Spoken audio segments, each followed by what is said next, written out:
Grab yourself a lampshade and I'm going to show you how to make these plant stands. I picked these 3 lampshades up at the thrift store for a total of $10. I started by cutting into the lampshade and removing the fabric part so just the wire was left.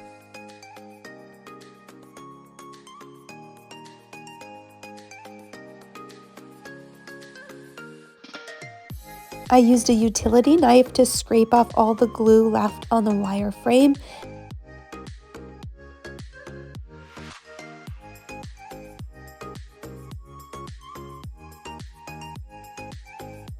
And then I went over the whole thing with sandpaper. The small lampshade had this part in the center for the light bulb, so I had to remove that with pliers. I used a rag to wipe it clean, and then I spray painted it with matte black Rust-Oleum spray paint.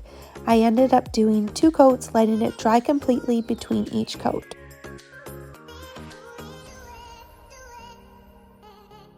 For one of the frames, I tried a brass colored spray paint from Home Hardware, and I actually really loved the brass look too. While the paint was drying, I sanded some wood rounds. We cut this from a tree in our front yard, and I had 2 other pieces from firewood.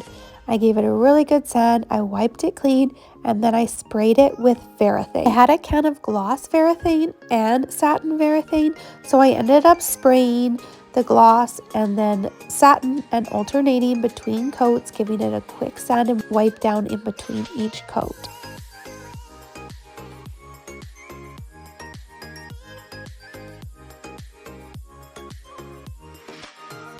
After about 5 coats, I know I'm a little extra, I attached the wire frame to the bottom of the wood round. You really want to make sure to pre-drill before you put the screw in.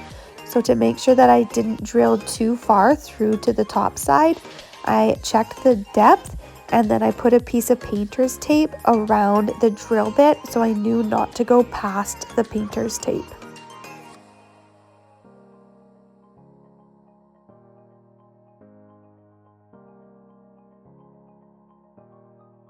Then I attached the 2 together using a washer and a screw, and I did this on the other ones, except for one of them didn't have the hole in the middle, so I ended up just using 3 washers to secure it together, as you can see in the photo. And now I have the most beautiful plant stands. You would never know that the bottom was a lampshade. What do you think? Would you try this DIY? I think they also would look nice on the front porch. If you love thrifty DIY projects, then make sure to hit that subscribe button and check out my other videos. Thanks for watching, and I'll see you in the next video.